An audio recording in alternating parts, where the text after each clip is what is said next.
درے مصطفیٰ پہ جو آتا ہے یارو، وہ در در پہ سر کو جھکاتا نہیں ہے۔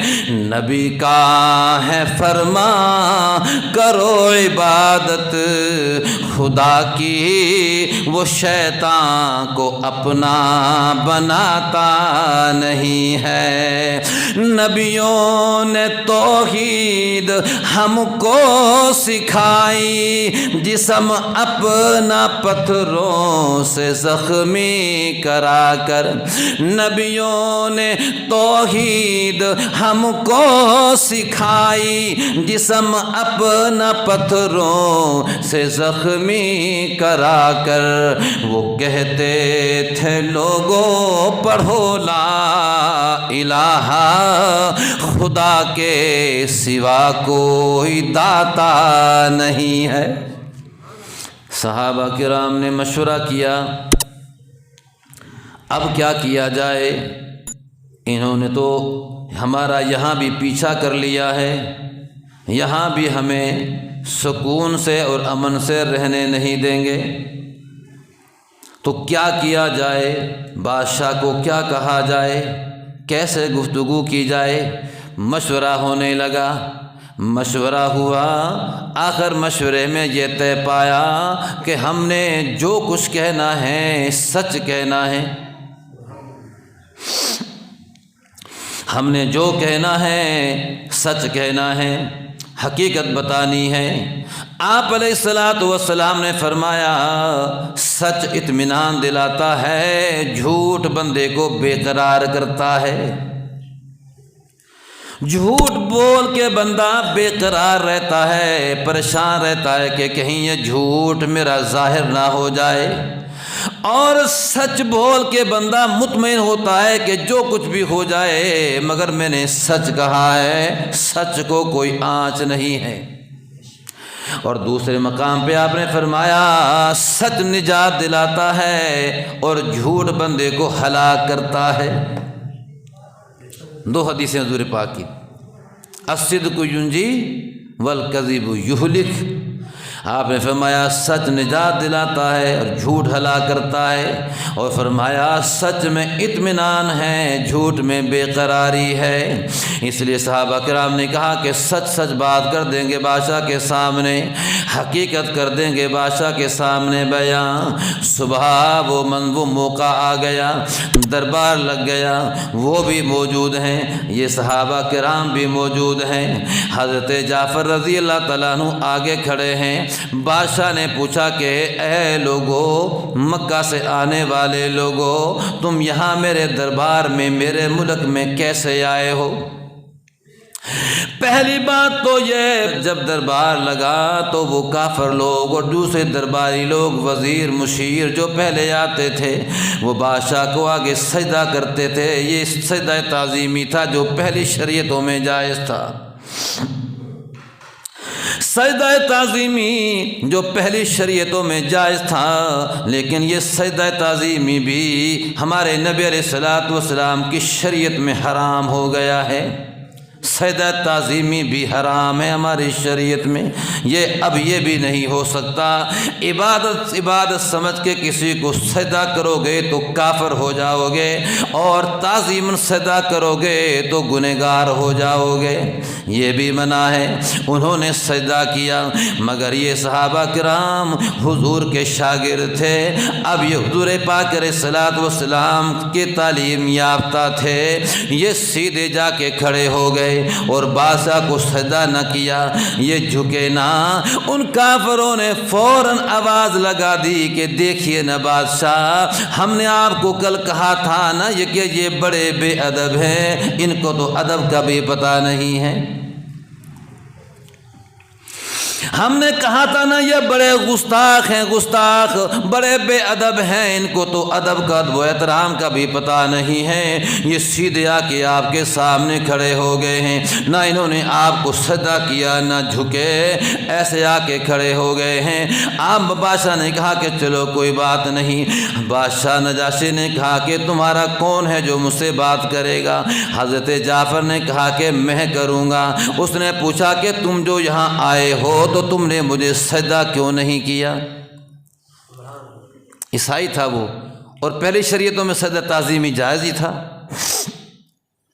تم نے مجھے سجدہ کیوں نہیں کیا؟ انہوں نے سجدہ کیا ہے۔ حضرت جعفر رضی اللہ تعالی عنہ نے عرض کیا کہ بادشاہ سلامت کرتے تھے ہم بھی کبھی سجدے۔ آپ نے کہا کہ ہم نے بھی بڑے سجدے کیے بادشاہ سلامت، ہم نے بھی بڑی مورتیاں پوجی، ہم نے ڈھیریوں کو سجدہ کیا، ہم نے مورتیوں کو سجدہ کیے، ہم نے قبروں کے سجدے کیے، ہم نے اے بادشاہ ایسے سجدے کیے ہم نے بھی بڑے، مگر جب سے ہمارے نبی علیہ الصلوۃ والسلام آئے ہیں، ہمارے نبی علیہ الصلوۃ والسلام نے فرما دیا ہے کہ آج کے بعد اللہ کے علاوہ سجدہ کرنا حرام ہو گیا ہے۔ کرتے تھے ہم بھی کبھی، مگر ہمارے نبی علیہ الصلوۃ والسلام نے حکم جاری فرما دیا ہے کہ آج کے بعد اللہ کے علاوہ سجدہ تعظیمی بھی حرام ہو گیا ہے۔ آپ علیہ الصلوۃ والسلام نے فرمایا اگر اللہ کے علاوہ کسی اور کو سجدہ کرنے کی تعظیمی سجدے کی، اگر اللہ تعالیٰ کے علاوہ کسی اور کو سجدہ کرنے کی میری شریعت میں اجازت ہوتی تو میں عورت کو حکم کرتا کہ وہ اپنے خاوند کو سجدہ کر لیا کرے، میں عورت کو حکم کرتا کہ وہ اپنے خاوند کو سجدہ کر لیا کرے، مگر نہیں، آج کے بعد اللہ کے علاوہ کسی کو بھی سجدہ کرنا جائز نہیں ہے، حرام ہے۔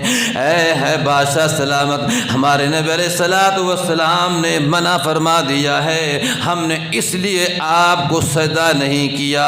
پہلے ہم کسی اور کے تھے، مگر اب ہم حضور پاک علیہ الصلوۃ والسلام کے غلام ہیں، اور شر کے تحت در مصطفیٰ پہ جو آتا ہے یارو، وہ در در پہ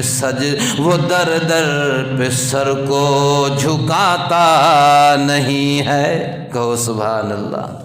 پہلے کرتے تھے ہم، مگر اب ہم حضور کے ہو گئے ہیں، اور حضور نے ہم نے سکھا دیا ہے کہ اللہ کے سوا سجدہ نہیں۔ در مصطفیٰ پہ جو آتا ہے یارو، وہ در پہ سر کو جھکاتا نہیں ہے۔ نبی کا ہے فرما کرو عبادت خدا کی، وہ شیطان کو اپنا بناتا نہیں ہے۔ نبیوں نے توحید ہم کو سکھائی، جسم اپنا پتھروں سے زخمی کرا کر۔ نبیوں نے توحید ہم کو سکھائی، جسم اپنا پتھروں سے زخمی کرا کر۔ وہ کہتے تھے لوگوں پڑھو لا الہ، خدا کے سوا کوئی داتا نہیں ہے۔ حضرت جعفر رضی اللہ تعالیٰ عنہ نے فرمایا اللہ کے علاوہ اب ہم نے سجدہ ختم کر دیا ہے، اب یہ پیشانی جھکے گی تو صرف اللہ کے در پہ جھکے گی، یہ پیشانی اب اور کسی کے در پہ نہیں جھکے گی۔ اچھا تم کیوں آئے ہو یہاں؟ کیا معاملہ ہے؟ تمہارے خلاف یہ شکایات ہیں، تمہارے خلاف یہ شکایات ہیں، تمہارا پاس ان شکایات کا کیا جواب ہے؟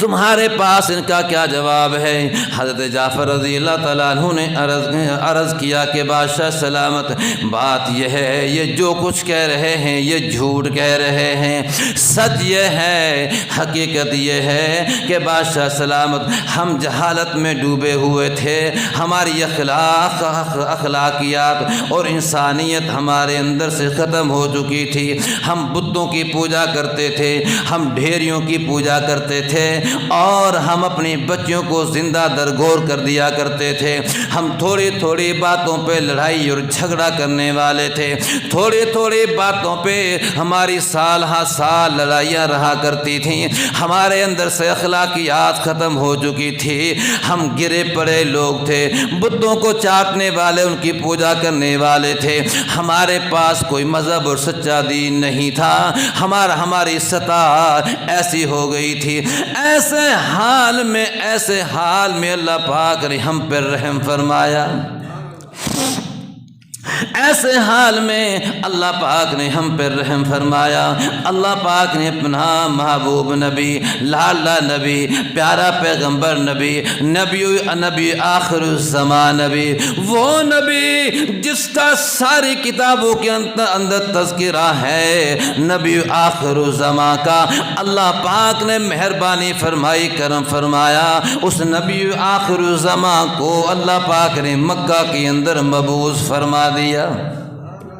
وہ نبی آ گیا، وہ اللہ کا سچا نبی آ گیا، انہوں نے ہمیں یہ سکھایا کہ اللہ کے سوا کوئی معبود نہیں، جن کی تم پوجا کرتے ہو، جن کی تم عبادت کرتے ہو، یہ لکڑیاں ہیں، یہ بوٹیاں ہیں، یہ پتھر ہیں، یہ تمہارے نفع نقصان کا مالک نہیں، نفع نقصان کا مالک اللہ ہے، ہمارا خالق اور مالک اللہ ہے، ہمارا رازق اور داتا اللہ ہے، ہمارے بگڑے ہوئے کام بنانے والا اللہ ہے، مشکل کشا بھی اللہ، حاجت روا بھی اللہ، بگڑیاں بنانے والا بھی اللہ، بیٹے دینے والا بھی اللہ، زندگی موت اور حیات کا مالک بھی اللہ ہے۔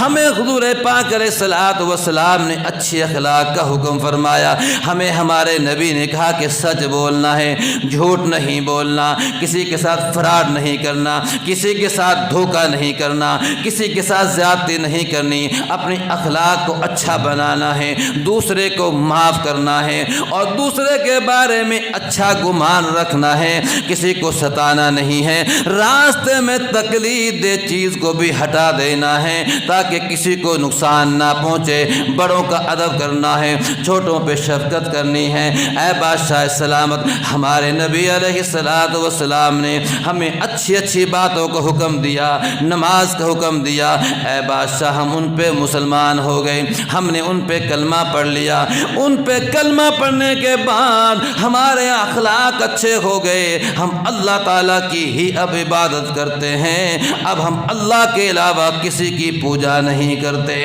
جب یہ معاملہ ہوا، ان ظالموں نے ہمیں ستایا، انہوں نے ہمیں مارا، انہوں نے آگ پہ گھسیٹا، انہوں نے ہمیں راتوں کو مارا، زنجیروں میں جکڑ کے باندھ کے مارا، انہوں نے ہمارے اوپر ظلم ڈھائے، انہوں نے ہمیں رات دن پریشان کر دیا، انہوں نے ہمارا جینا حرام کر دیا، انہوں نے ہمارے زندگی گزارنا پریشان بنا دی۔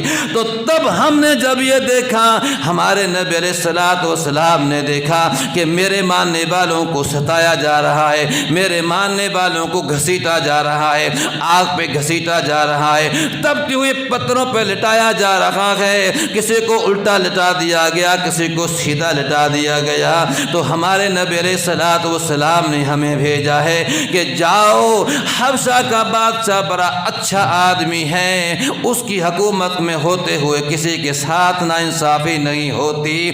اے بادشاہ سلامت، ہم اس لیے آپ کے ملک میں آئے ہیں تاکہ امن و سکون کے ساتھ ہم اپنے رب کی عبادت کر سکیں۔ ہمارا مقصد وہ نہیں ہے جو ان جھوٹوں نے کہا ہے، جو انہوں نے کہا ہے ہمارے بارے میں۔ ہم تو صرف یہاں اس لیے آئے ہیں تاکہ ہم سکون سے اللہ تعالیٰ کی عبادت کر سکیں، اور ہمارا کوئی مقصد نہیں ہے۔ بادشاہ نے کہا تمہاری بات ماننے والی مضبوط بات ہے، مگر انہوں نے اصرار کیا، انہوں نے بار بار اصرار کیا، اور وہ ان کے پیسے لینے والے وزیر بھی انہیں کی بولی بول رہے تھے۔ انہوں نے کہا کہ نہیں نہیں بادشاہ، ہمیں ان کی ضرورت نہیں یار، ہم ان کو کیوں رکھیں اپنے ملک میں، یہ ہمارے ملک میں کبھی بھی کوئی نقصان پہنچا سکتے ہیں۔ حضرت جعفر رضی اللہ تعالیٰ عنہ نے ارشاد فرمایا، بادشاہ سلامت، آپ ان سے یہ پوچھئے، یہ جو ہمیں لینے آئے ہیں، آپ ذرا ان سے یہ پوچھئے کہ ہم نے ان کا کوئی بندہ مارا ہے جس کے بدلے میں ہم سے قصاص لینا چاہتے ہیں؟ کیا ہم نے ان کا کوئی بندہ مارا ہے کہ جس کے قصاص میں یہ ہمیں لینا چاہتے ہیں؟ کیا ہم نے ان کا کوئی پیسہ لیا ہے، کوئی پیسہ قبضے میں کر کے لائے ہیں جس کے لیے یہ ہمیں لینے آئے ہیں، جب ہم نے ان کا کوئی بندہ نہیں مارا؟ اور تیسری بات، آپ ان سے یہ پوچھئے کہ کیا ہم ان میں سے کسی کے غلام ہیں؟ کیا ہم ان میں سے کسی کے غلام ہیں کہ یہ کہیں کہ ہمارا کوئی بھگوڑے غلام ہے، یا تو ہم ان کے غلام ہو؟ جب تینوں چیز نہیں تو یہ کیا لگتے ہیں ہمارے کہ ہمیں آپ کے ملک سے لے جا کے وہاں ہم پہ ظلم کریں؟ یہ کیا لگتے ہیں ہمیں لے جانے کے؟ ان تینوں باتوں میں سے کوئی بات ہوتی تو پھر تو ان کی بات کی کوئی تک لگتی کہ یہ ہمیں اس لیے لے جانا چاہتے ہیں۔ جب تینوں باتوں میں سے کوئی بات نہیں تو بادشاہ سلامت یہ کون ہو سکتے ہیں کہ ہمیں آپ نے ساتھ لے جائیں اور ہم پہ زیادتی کریں؟ جب ہم نے کہا بندہ نہیں مارا، ہم نے کہا پیسے نہیں لیے، ہم نے کہا غلام نہیں۔ بادشاہ نے کہا کہ جعفر، وہ کون سا کلام جو تمہارا نبی جو قرآن تمہیں پڑھ کے سناتا ہے، وہ قرآن مجید کیا تیرے پاس ہے؟ آپ نے فرمایا کہ ہاں، اس کی صورتیں مجھے یاد ہیں، قرآن کا کچھ حصہ مجھے یاد ہے، میں آپ کو وہ قرآن پڑھ کے سنا دیتا ہوں۔ بادشاہ نے کہا پڑھ کے سناؤ، ابھی پتہ چل جاتا ہے کہ وہ کلام کیسا ہے۔ حضرت جعفر رضی اللہ تعالیٰ عنہ نے فرمایا، اعوذ باللہ من الشیطان الرجیم، بسم اللہ الرحمن الرحیم، کاف ہا یا عین صاد، ذکر رحمت ربک عبدہ زکریا اذ نادى ربه نداء خفيا۔ حضرت جعفر رضی اللہ تعالیٰ عنہ سورہ مریم کی تلاوت شروع کر دی۔ اذ نادى ربه نداء خفيا قال رب إني وهن العظم مني واشتعل الرأس شيبا ولم أكن بدعائك رب شقيا وإني خفت الموالي من ورائي وكانت امرأتي عاقرا فهب لي من لدنك وليا يرثني ويرث من آل يعقوب واجعله رب رضيا۔ حضرت جعفر رضی اللہ تعالیٰ عنہ کی تلاوت شروع ہے، آپ کی تلاوت جاری ہے، اللہ کا قرآن پڑھا جا رہا ہے۔ اللہ کا قرآن تو پھر اللہ کا کلام ہے، یہ جہاں پڑھا جائے اپنا اثر چھوڑ جاتا ہے۔ جب قاری پڑھے اچھی آواز میں، یہ قرآن تو اندر گھستا چلا جاتا ہے، اور وہ سامنے بیٹھنے والا پڑھا لکھا ہوا آدمی، ساری باتوں کو جاننے والا آدمی، اور ایسا کلام جب پڑھا جا رہا ہے، بادشاہ کلام سنتا جاتا ہے اور اس کی آنکھوں سے آنسو بہتے جاتے ہیں۔ نجاشی بادشاہ کے آنکھوں سے آنسو بہتے جاتے ہیں۔ روایت کرنے والا روایت کر رہا ہے، روتا جاتا تھا، اتنا رویا کہ بادشاہ کی داڑھی تر ہو گئی۔ داڑھی کا ذکر ہے، اتنا روتا تھا، اتنا رو رہا تھا وہ کہ داڑھی اس کی تر ہو گئی۔ یہ داڑھی رکھنا تو ہر نبی کی سنت ہے، ہر نبی کی سنت ہے داڑھی رکھنا، اور جو پہلے ماننے والے تھے انہوں نے رکھی۔ داڑھی کٹانے کا تو رواج ہی نہیں تھا۔ حضور کے زمانے میں مشرکین مکہ کی بھی اتنی سی داڑیاں تھیں، ابو جہل کی اتنی بڑی داڑھی تھی، داڑھی کٹانے کا رواج ہی نہیں تھا، اور نبیوں کی سنت۔ تو مشرکین مکہ کیا کرتے تھے؟ داڑھی بھی بڑی ہوتی تھی، مونچھیں بھی بڑی بڑی ہوتی تھیں۔ تو آپ نے فرمایا کہ تم مشرکین کی مخالفت کرو، کہ تم ایسا کرو کہ تم داڑھی کو تو بڑھاؤ مگر مونچھوں کو چھوٹا کراؤ، تاکہ ان مشرکین کی کیا ہو جائے؟ مخالفت ہو جائے۔ تم داڑھی بڑھاؤ اور مونچھیں چھوٹی کراؤ، ہمارے نبی کا ہمیں یہ حکم ہے۔ تو داڑھی کٹانے کا تو رواج ہی نہیں تھا، اس وقت کے کافر بھی نہیں کٹاتے تھے، یہ تو اب چلا ہے داڑھی کے کٹانا۔ ہمارے نبی کی سنت تو، ہمارے نبی کی شکل و صورت تو یہ ہے کہ داڑھی ہو اور مونچھیں چھوٹی ہوں، اور جو حضور کا ماننے والا ہوگا وہ بھی حضور کی شکل و صورت کو پسند کرے گا۔ لیکن آج مسلمان داڑھی بھی صفا اور مونچھیں بھی صفا، نہ عورت کی پہچان ہے نہ مرد کی پہچان ہے۔ تو جب مسلمانوں نے یہ کام کر لیا تو پھر اس کو وہ تو عمل سے بتا رہا ہے نا، پھر اس کا عمل بتا رہا ہے ہمیں ان کافروں کی شکلیں پسند ہیں، حضور کی شکل و صورت پسند نہیں۔ جب ایسا ہوگا تو پھر حالات ایسا ہی ہوں گے جیسا ہو رہا ہے۔ حضرت جعفر رضی اللہ تعالیٰ عنہ آپ کی تلاوت جاری ہے، اور اس کو ترجمہ بتانے کی ضرورت نہیں تھی، وہ ترجمہ سمجھ رہا تھا۔ ذکر رحمت ربک عبدہ زکریا، اس صورت کے اندر حضرت زکریا علیہ السلام کا تذکرہ ہے۔ جب اولاد نہیں تھی تو اولاد مانگی۔ حضرت مریم علیہ السلام کا تفصیل سے تذکرہ ہے کہ کیسے اللہ نے ان کو عیسیٰ علیہ السلام دیے۔ حضرت ابراہیم علیہ السلام کا تفصیل سے تذکرہ ہے کیسے انہوں نے ڈٹ کے اللہ پاک کی توحید بیان کی اپنی قوم اور اپنے باپ کے سامنے۔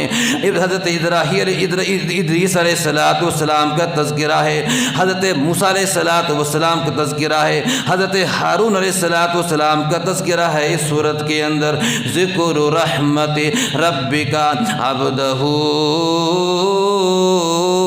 زکریا اذ نادى ربه نداء خفيا۔ بادشاہ کو ترجمے کی ضرورت نہیں تھی، آپ کو ترجمہ بتانا پڑے گا وہ کیا سمجھ رہا تھا۔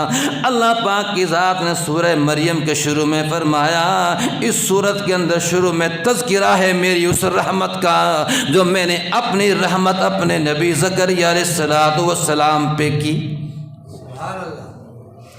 ذکر رحمت ربک عبدہ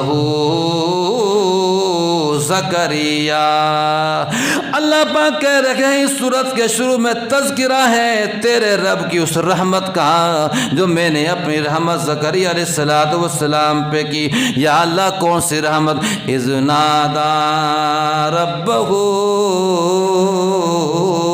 نداء خفیا۔ وہ وقت بھی یاد کرو جب میرے نبی حضرت زکریا علیہ السلام آہستہ آواز میں مجھ سے ایک دعا مانگ رہے تھے، ندان خفیہ۔ زکریا علیہ السلام یا مجھے پتا تھا یا میرے نبی کو پتا تھا کہ وہ مجھ سے کیا مانگ رہا تھا۔ اذ نادى ربہ نداء خفیا، کیا؟ قال رب انی وہن العظم منی واشتعل الرأس شیبا ولم اکن بدعائک رب شقیا۔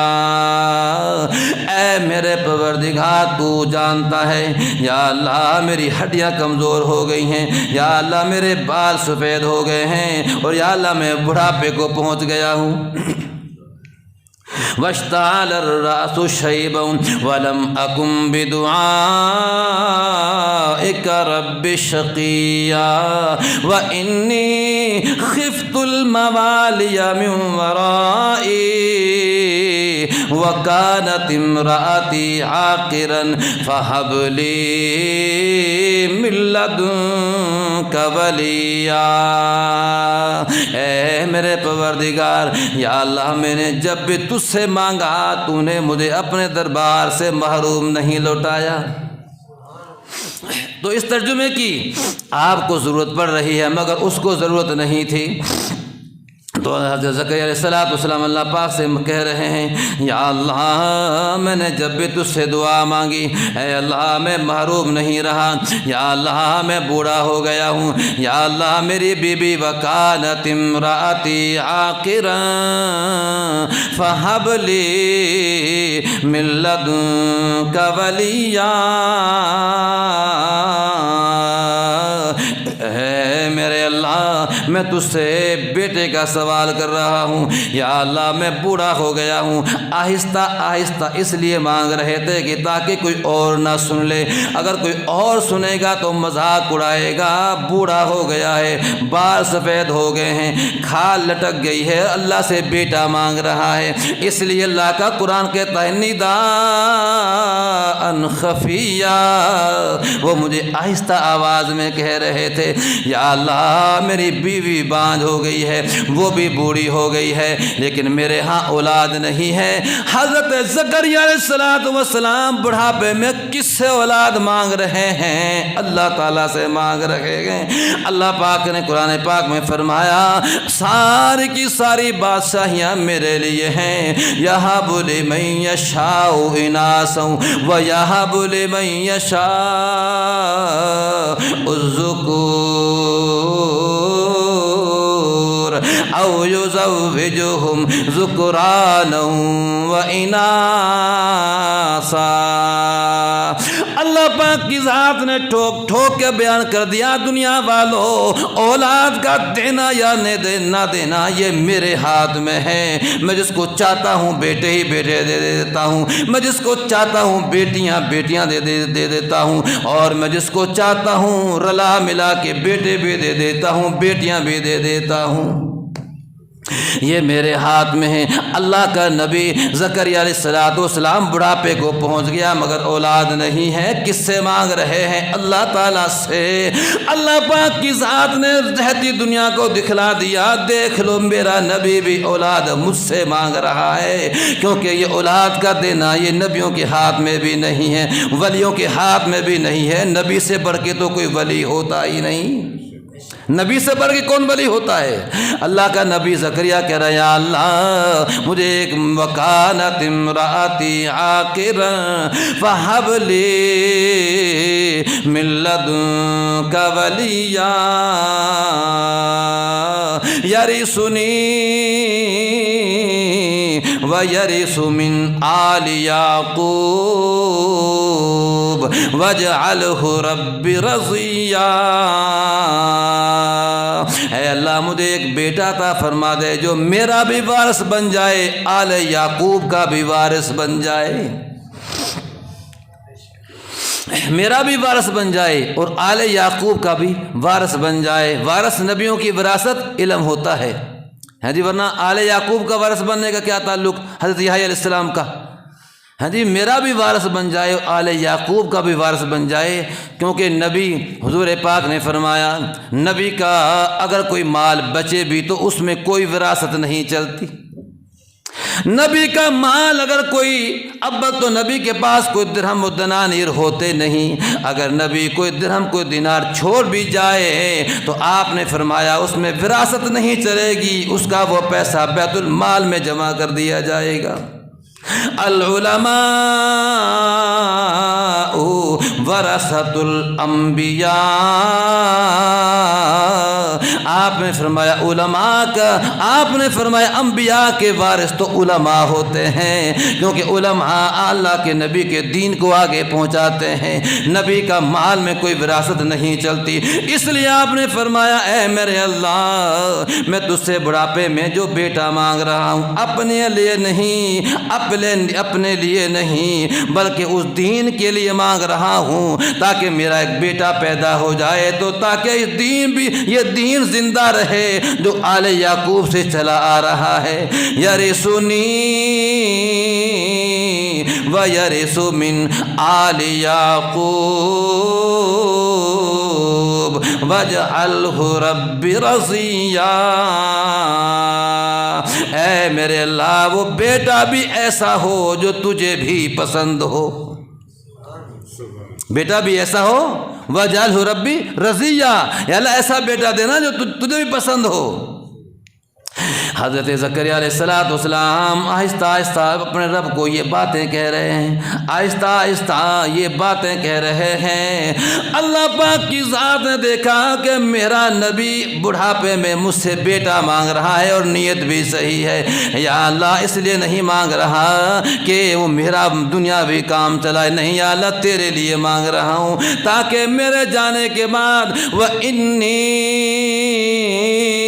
خِفْتُ الْمَوَالِيَ مِنْ وَرَائِي، یا اللہ مجھے اپنے رشتہ داروں پہ اعتماد نہیں، موالیہ وَإِنِّي خِفْتُ الْمَوَالِيَ مِنْ وَرَائِي، یا اللہ مجھے اپنے رشتہ داروں پہ اعتماد نہیں، مجھے اپنے ان خاندان کو ان پہ مجھے اعتماد نہیں، کوئی تسلی نہیں کہ میرے جانے کے بعد یہ اس دین کو آگے پہنچاتے رہیں گے، اس لیے یا اللہ مجھے اعتماد والا بیٹا دے تاکہ میرے جانے کے بعد وہ تیری دینی سلسلہ کو جاری اور ساری رکھے۔ یہ دعا مانگی، پھر اللہ پاک نے کیا کہا اگلے جمعے میں ہوگا، اللہ پاک نے کیا جواب دیا، اللہ تعالیٰ بھی ہمیں عمل کرنے کی توفیق۔